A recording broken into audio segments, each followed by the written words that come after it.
تتحدث الفنانة القبائلية نادية بارود في حوارها الخاص والحصري مع تلفزيون النهار عن سنوات الغربة في إسبانيا وما الذي غيرته فيها هذه الأخيرة.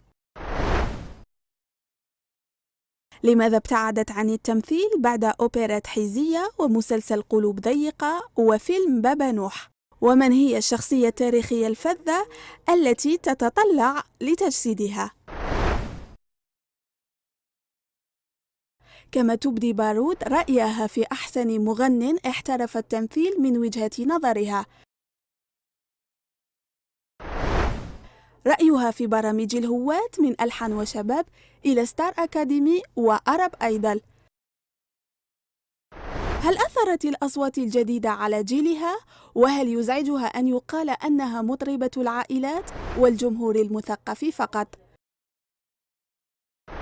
قصتها مع التدريس، وهكذا أجابت على سؤال: لو كنت وزيرة للتربية والتعليم ما هي المادة التي ستحرصين على إدماجها في المنهج الدراسي؟ وأخيراً رأيها في بعض الفنانين الذين يعرضون حياتهم ويومياتهم من خلال الإنستغرام.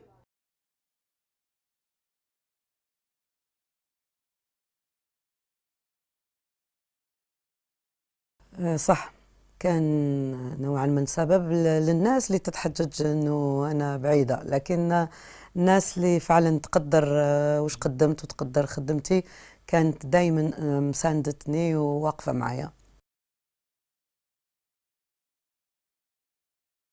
السنوات الأولى صدقني كنت بزاف متأثرة فيها، لأنه كانت أول مرة نبعد عن العائلة، وأنا معروفة يعني للناس أنا كنت كبيرة يعني الأبناء، ونعرفوا الكبير دايما مسؤولية وقع عليه، لكن شيئا فشيئا خلاص كي بدا عندي الأولاد كنت يعني دخلت شوية واندمجت شوية.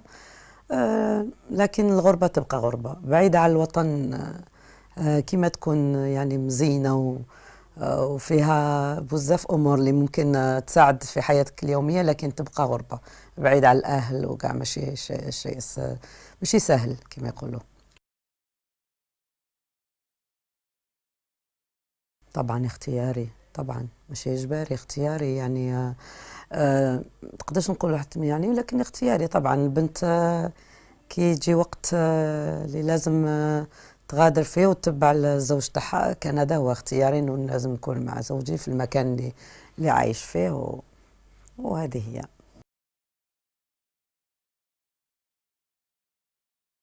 والله انا نظن حسب الناس اللي يعني يعرفوني ولا العائله حتى صغيره ما تغيرت يعني في الطباع يعني الطباع يقول لكم الطباع، لكن تولي كاين كيفاش نقولوا ميول تبدل فيها لانه تولي كاين حاجات او تصرفات اللي كنت زمان تشوفها عاديه، ممكن من بعد مع الغربه تعرف انه المجتمعات الاوروبيه خاصه كي تكون في اوروبا ولا اي مجتمع هو مغاير للمجتمع تاعنا اللي هو مجتمع مثلا عصبي مقلق وكامل.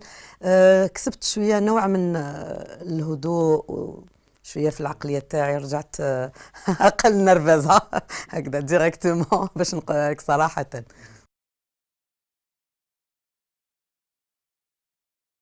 شوف الأغنية عامة يعني الحمد لله ما يتخافش عليها، كاين حبينا ولا كرهنا، بالرغم أنه أنا ممكن من الجيل يقولوا لي المخضرم يعني بين القديم بالجيلين، لكن يبقى أنه هاد لا جوناس يعني لا غولاف راهي دير اللي عليها، خاصة في الشغل، سواء في الكلمة ولا في الكليب الجميل، يعني الناس كاين بون غولاف.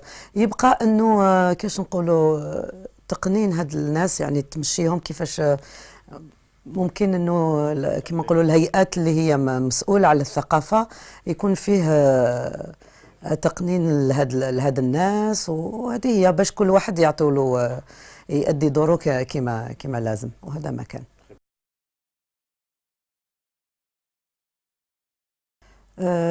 يعني لهاد السببين هذوما انه لقيت صح صبت الضاله تاعي الا حبينا نقولوها هكذا. علاش؟ لانه قريب مني ويعرف طباعي ويعرف واش راني نحب، يعني خاصه مع مرور السنوات. هذا شيء بزاف مهم.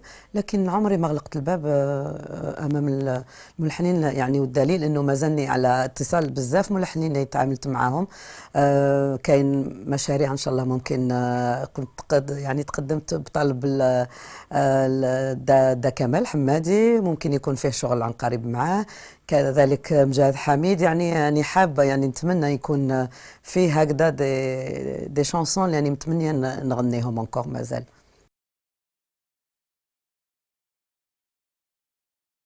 أنا من بدايتي يعني معروفة أنه إذا رجعت حتى التسعينات كي بديت كان عندي هذا الهوس أنه ندير الأمازيغي والمزج. نحب المزج. كنت ندير شرقي مثلا مع القبايلي. الشعبي كان يعني هو موجود في القبايلي أساسا.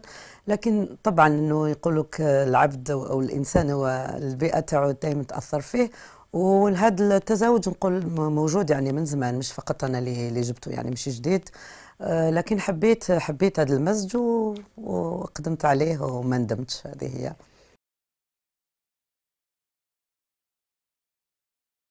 أنا ضد هذه المقولة تماما. يعني أنا من رأيي معطوب الله يرحمه اللي كان يقول يعني ثقف فيلس ماشي كان يشطح. علاش؟ دليل أنه فيه أغاني اللي وصلت للعالمية. ممكن نقول لك ما لا راقصة ولا نجبد لك مثلا مثال السندو. هي حكاية جميلة لكيفية اليوميات المرأة الأمازيغية والقبائلية بالأخص. فجميلة، يعني لحن بسيط جدا وشباب ووصل للعالمية وتعاود بلغات كثيرة. فافاينوفا ماهيش يعني مش يعني مش لازم انه نقولوا يكون الايقاع الراقص باش تكون الاغنية الامازيغية توصل. وانا ضد هذه المقولة. في بدايتي يعني ما نقدروا اكثر من يعني مرتين. كانت لي قلوب ضيقه بالقسم وحدي. كان لي مع علي سريه الله يرحمه فيلم كذلك مع عبد الرزاق هلال. يعني كانوا 5 تجارب اذا كان حبينا نعدهم يعني بعدد الأصابع. لكن أنا والله السبب أكيد مش أنا السبب. سبب في الناس اللي تشتغل في الميدان هذا، وممكن أنه عندها رؤى أخرى وعندها نظرة أخرى. أنه ماشي باش تشغل الناس تقول لي بالك غربة ولا بعدي. لا، أنا نشوفهم أنه الناس كي يحبوا يجيبوا ناس يروحوا ويصرفوا الأموال الطائلة يعني باش يجيبوهم. فممكن انه هم يجيبوا الناس اللي ممكن تساعدهم في الشغل، ولا هذا يبقى كل واحد رأيه. لكن انا دائما نقول انا متواجده واكيد يعني تمثيلي في فافاموح اخر مره، والفيلم اللي الامازيغي اللي نال الجائزه الاولى ما نشكيتش انه يكون. فالمخرج شاف فيا انه ممكن نقدم شيء في هذا العمل. فيبقى كل واحد حر كيف النظرة تاعو للناس اللي تحب يشتغلوا مع هذا ما كان.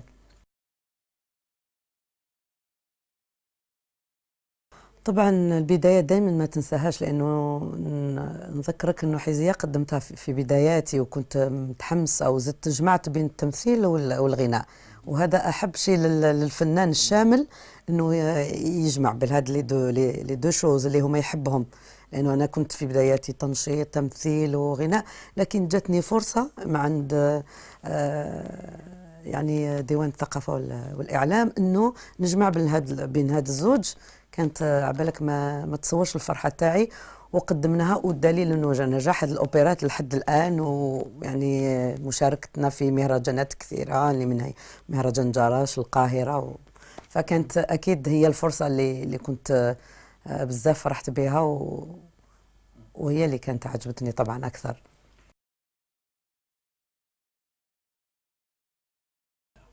هذه اللي شويه اللوم عليها المعنيين على هذا يعني هذا في اطار الافلام ولا.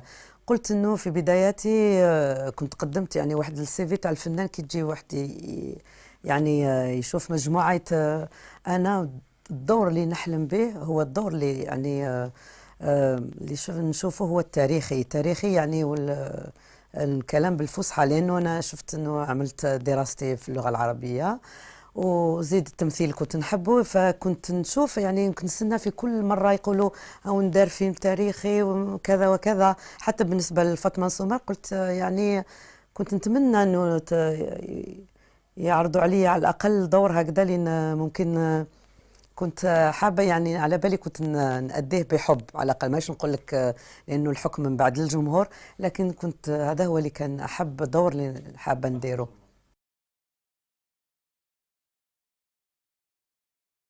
والله يعني باش نقول شكون راح تحرجني هنايا، حطيتني مع الزملاء تاعي اللي بزاف يعني نحترمهم وعزاز عليا. على باليش يعني نحكم عليهم من جانب التمثيلي ولا جانب التمثيل. انا قلت عبد الرحمن، يعني في البدايه شفت الفيلم وكنت عرضوني لا بروميير. عبد الرحمن كان اكثر مطرب في الفيلم، يعني حبينا ولا كرهنا، كان الاغاني تاعو كانت بزاف يعني عندها رواج لكن ممكن في لا سبونتانيتي يعني العفويه كنت نشوف علان كان اكثر يعني هو امين كذلك عجبني بزاف في الدور تاعو اللي قدموه، يعني كبدايه وكاول دور، يعني اول مره نظن اللي يقدم. كذلك نشوف انه ممكن يروح بعيد في هذا المجال.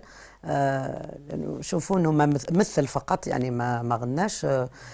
كان مليح كذلك كانوا.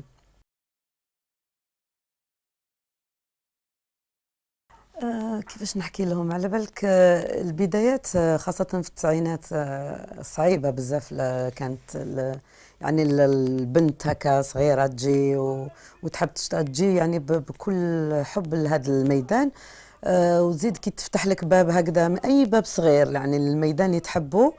وكي تكون من بعد طبعا يكون عندك الضوء الأخضر أنه باش تدخل لهذا العالم.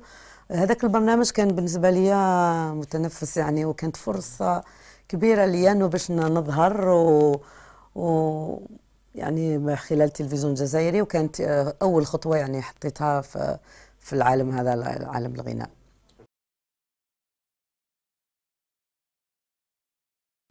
طبعا لازم هذه البرامج يعني كانت وبقات يعني خلال السنين. نعرف أنه أحلى الأصوات الجزائرية اللي يعني قدموا عمالقة يصبحوا الآن، يعني عبر الحان والشباب اللي كانت متواجدة يعني في سنوات اللي نعرفوها اللي قبلنا احنا، قبل جيلي. فطبعا أكيد هي مهمة لأنه تعطينا نتعرفوا على الأصوات وزيد الأصوات كذلك أنه الأحسن أنه يتعلموا في هذه المدرسة. الفرصة اللي احنا ما بالك في جيلنا ما كانتش. فنظن انه حاجه مليحه، وان شاء الله يواصلوا عليها، لانه تعطينا نعرف حبينا ولا كرهنا هم هاد الناس الاصوات اللي راح ترفع مش على لا غلاف تاع لا شونسون الجيريان. بدون تردد طبعا. لازم يعني فداك هذه فرصه، يعني عندهم هذا الجيل كانت عندهم هذه الفرصه انه يتعرف.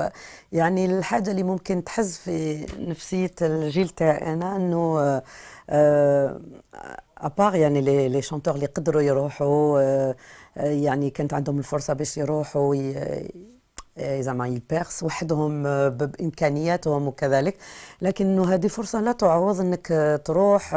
يعني طبعا لو كانت في وقتي كنت ما نترددش ونروح. كنت بالك دوك نطلع عليك من شاشه اخرى ولا ما تقدرش تعرف. هذه مكاتب طبعا، وهذه مكاتب. هادو كانت صح عملنا تخيو، كنا عملناه الجي اس كا في اوج يعني كانت في اوج العطاء تاعها فريق شبيبه القبائل. لكن الديو والله كانت فيه يعني عروض يعني من بعض الزملاء، لكن نخمم لانه ديو كيما تقدر تحسب له انه ممكن يزيد فيك، لكن كذلك يقدر يرجعك يعني خطوه للوراء. فلازم يعني حسابات. وباش نعطيك صوت دوكا ما عنديش اسم يعني هكذا تحديدا، لكن فيه امنيات هكذا وان شاء الله نخليها للزمن. شوف يأثر، يعني يأثر بالمليح وبالشيء اللي اللي شويه ياثر. كاين علاش ياثر على الفنان ممكن اللي يكون يعني من جيلي وما يكونش يعرف كيفاش يتواجد انه يعمل على انه يحافظ على هذيك المكانه تاعو. لانه انا جيلي ماش نتكلم على القدم، لكن لازم انت تكون كما نقولوا على باج وتوقف مع، لانه هذا جيل كمان جيل اللي تقدر تقول يعرف كلش، مواكب كل ما هو يعني. فاللي من جيلي ننصحهم انه لازم شويه كما نقولوا يعني ما نلوموش على الجيل انه ممكن هما اثروا علينا، لا، لازم انت تسعى باش توقف وتكون عندك مكانتك وتحافظ عليها بقدر المستطاع بدون ما يكون تأثير. كل واحد عنده مكانته، والساحة تسع للجميع. اللي يحب يخدم الساحة ترفد كل واحد، يعني ما مش مقتصر على اسم أو آخر. أنا دائما نقول هكذا، والرزق على يعني على الله، وهذه هي. لا بالعكس، بالعكس، أنا دايما كل بداياتي نتذكر حتى بداياتي يعني كي كنت في أوج يعني في التسعينات وفي لي سوكسي، كنت كي ندخل القاعات يعني كي نعمل هكا دي كونسير وحدي، كنت تما عرفت انه انا ممكن ما نكونش مطربه تاع يعني تاع فئه معينه اللي هي العائلات اكثر شيء. وهذا ما يزعجنيش، بالعكس الناس اللي بالعكس. نعم، نتابع يعني من خلال ما تابعت انا. كاين الابناء يعني ولادي تابعوا، يعني خاصه الجزائريين اللي ممكن مقيمين خاصه برا ولا هنايا. لكن لازم تكون، قلت لك هذه هي الدور تاع واحد من الجيلي، انه يكون متابع لكل كبيره وصغيره في الميدان باش يشوف وين راه هو من هذا كله، من هذا فنتابع الحمد لله. يعني قلت لك كاين نعطيك اسماء. يعني كاين مثلا، انا كاين درك هذا الناس اللي تخدم خاصه في الغربه، مثلا سولكينغ اللي راهو انا خاصه مي زونفون يموتوا عليه، خاصه بالاغنيه اللي قدمها مؤخرا للحراك. يعني شيء روعه، صوته يعني فعلا يعني كي تقربت ونسمعه يعني رغما عني مع مي زونفون. فوالله غير لقيت انه يعني شاب ما شاء الله عليه، ويقدم في اغنيه يعني هادفه وصوت رائع، وان شاء الله نتمنى لهم لكل شبيبه هذه. يعني مصر انك تدخلني في هذاك الاحراج. هادو كاع ثلاثه يعني نحترمهم ونحبهم ونقدرهم بالبزاف، يعني في ثلاثه.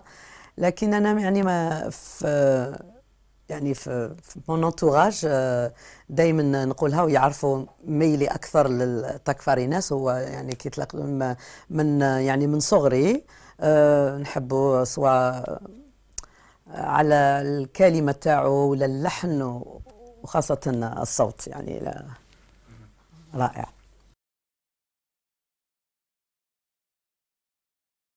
الأم نظن أنا دوري كأم ككل أم يعني في العالم، يعني نحاول بقدر المستطاع باش نكون، خاصة في الأيام اللي ما نشتغلش فيها اللي نكون. فصدقني كي نكون يعني اون دور المنصة، ما نكونش يعني الفنانة نادية، نكون أم العادية يعني مع الأبناء تاعي. المامان بوان بار، ما كانش يعني عليها. الأم معروف معناها كما قال في اسمها.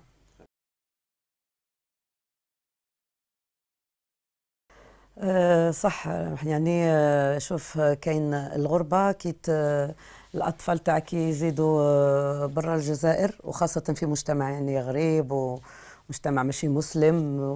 فأول حاجة لازم لي، أول حاجة لك هو الدين. يعني تبدأ بالبداية كي يبدأ هكاك صغير، حنا نخافوا تجينا هذيك الوازع الديني هو اللي يكون بزاف يكون فيك انه تلقن لهم، لانه خاصه كي هما يتقنوا يعني لغه البلد اللي يكونوا فيه. اول حاجه انه النطق، الحمد لله انا في هذه نظن نجحت الحمد لله. يعني يتكلموا بسلاسه كل اللغات تاعنا، سواء الجزيريه يتكلموا، القبائليه يتكلموا ويفهموا.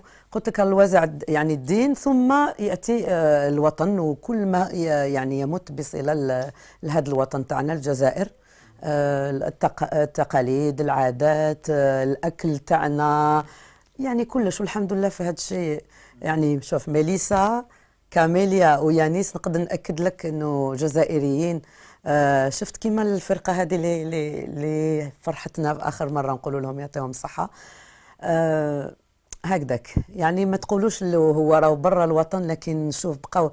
واش نقدر نقول لك انا، كي جبنا الكاس هذه، ولادي هما اللي اول من خرجوا الشارع باش يعني يحتفلوا في هدية، يكون عندهم صلة مع الوطن تاعهم، انه لو كوردون هذاك ما يتقطعش. وهذا نحرص عليه يعني يوميا يوميا نحرص عليه. نقولوا الأستاذة كان تخرجي يعني غابيد، ومن بعد تعليم، يعني كانت فترة مرت عليا تقريبا 4 سنوات. فما يعني ما أديتش هذاك الدور كما يعني الوقت اللي ما خلاني يعني رحت من الجزائر. نظن مطربة أقرب، يعني هو الدور اللي هو أكثر جسدته في الحمد لله، يعني رغم بعدي على الوطن، لكن قعدت نشتغل سواء في أوروبا، والآن الحمد لله راني نعمل جولات يعني في الكل جالية، ونجي حتى أعراسي يعني ما خليتهمش، العائلات هنا، وعاودت وليت يعني الحمد لله نحاول بقدر المستطاع نكون قريبة من الجمهور تاعي. بصراحة احنا كما نقولوا الفن، كما يقولوا لكل فنان، انه حاجه تسري في دمنا، حتى نكونوا في الدار، نكونوا بعد الحنين هذاك دائما نحبوا نروحوا لاسان، نحبوا نغنوا، الميكرو تصيبنا نبحثوا عليه حتى في الدار ترفد شغل تتوحش، لكن يبقى انه التهميش اللي عانينا منه حنايا بالك سنوات.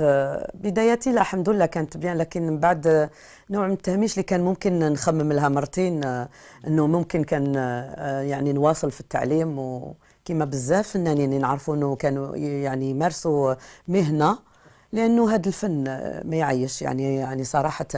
فكان ممكن نبقى في التعليم ونمارس الفن يعني اللي في ايام العطل وخلاص.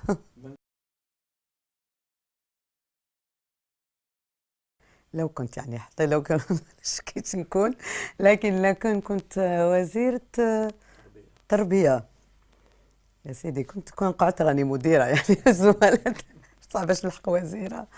لكن كاين مواد هكذا اللي ممكن صح تكون، يعني علاش بحكم عايشين أنا في أوروبا، وكيفاش راني نشوف الأبناء يعني في المقرر الدراسي. كانت واحد كنت تكلمت لك عليها، يعني المادة اللي ممكن هي تكون يعني بسيطة، لكن هي مهمة جدا، هي المبادئ والقيم والأخلاق.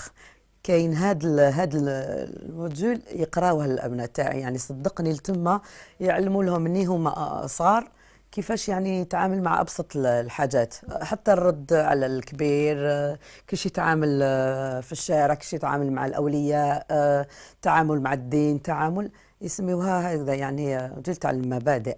فيكون كان ممكن يعني يساهم بقدر يعني كبير في تربية النشء، يعني صدقني.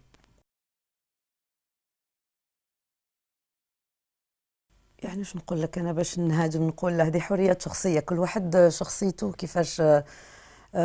انا لي انا طبعا ضد، حتى انستغرام ولا في اي يعني في لي ريزو سوسيو جو سوي كونتر، لانه من بعد شفت الفنانين اللي يعانيوا ومن بعد من هاد الاشياء اللي تقدم بزاف شخصيتك، يعني تديفوال تو قدام جمهورك، اللي كاين امور وكاين زوايا اللي تبقى ممكن لازم تبقى يعني في الظلام بالنسبه للجمهور. يعني ماهوش اكيد انه ما لازمش يعرف، حتى اذا كاين حصص اللي من خلالها تعرف شخصيه الفنان تاعك، يعني تحب تعرفها ولا، لكن هذاك التدخل يعني في الخصوصيات، وخاصه انه الفنان هو اللي يوريها لجمهوره.